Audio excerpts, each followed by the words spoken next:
What's up mga lods, isang mapagpalang araw sa ating lahat mga lods, dahil tapos na po yung project namin dito sa passenger building mga lods. Ating bibidyo natin kung gaano kaganda yung gawa ng ating magagaling na mga skilled natin.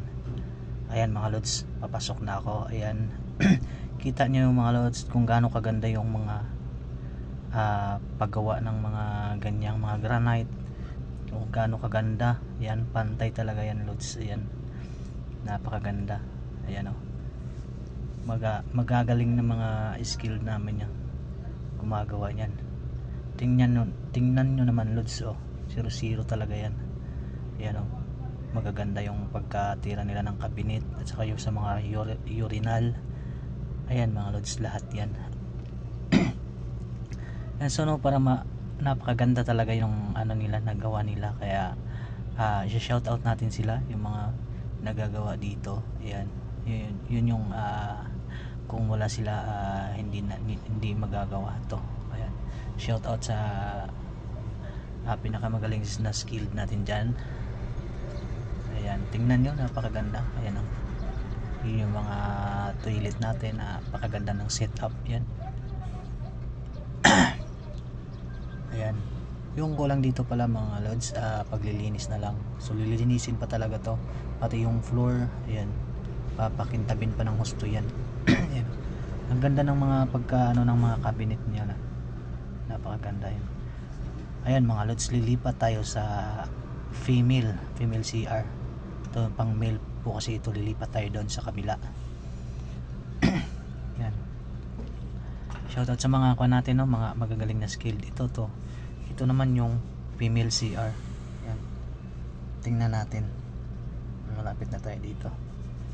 Ayan, ayan, pagbukas pa lang kitang kita talaga yung ano, ang ganda. Ayan. Ang ganda talaga pagkaka-install ng mga tiles at saka granite. Ayan, kita naman lods, diba? Yan, ganda na magka ano na mga crystal, mga posito na pagka-align ba. Ayan, 0-0 talaga, oh. Ayan, pati ganda ng kulay. Ayan, ganda pagkakasimbol ng mga. Ayan, oh, may naglilinis pa kasi dito. Ayan. May naglilinis pa dito kasi para lalong kumintap. Ayan. So kung ako magbibigay ng score, bibigyan ko to ng 10 out of 10 kasi maganda talaga, wala akong masabi. Ayan, maganda talaga. Ako pag yumaman, sila na talaga yung kunin ko ang gumawa ng bahay. Ayan mga lods, thank you very much sa panonood.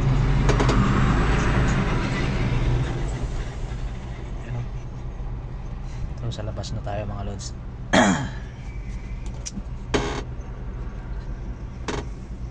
Ayan, ginagawa namin kasi mga lods sa passenger building sa Dumaguete Fort. Ayan, napakalaki kasi ito kaya ang tagal natapos. Meron pa kasing second floor. Ito po yung second floor. Yan, paakyat na ako second floor. Yan, paakyat na ako, malapit na ako doon sa terrace. Yan, terrace, napakalawak niyan, pwedeng lagyan ng gym. Napakalawak talaga niyan. Ang ganda ng pagka-design ng tiles, oh. Ang lawak talaga niyan mga lods, oh. Yun, so ganda, no. Ayan, meron pa ng isang nagpifinishing pa doon, nagre-retouch ng kulay para lalong mabuhay yung kulay.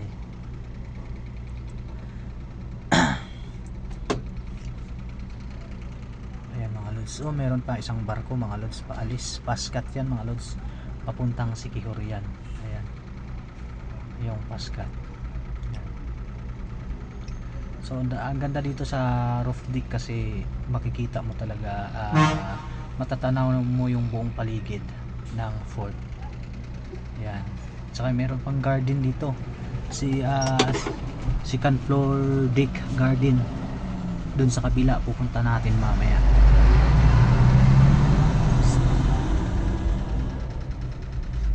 Ayan, yan natin yung isang skill dun. Yan, ang ganda diba mga lods.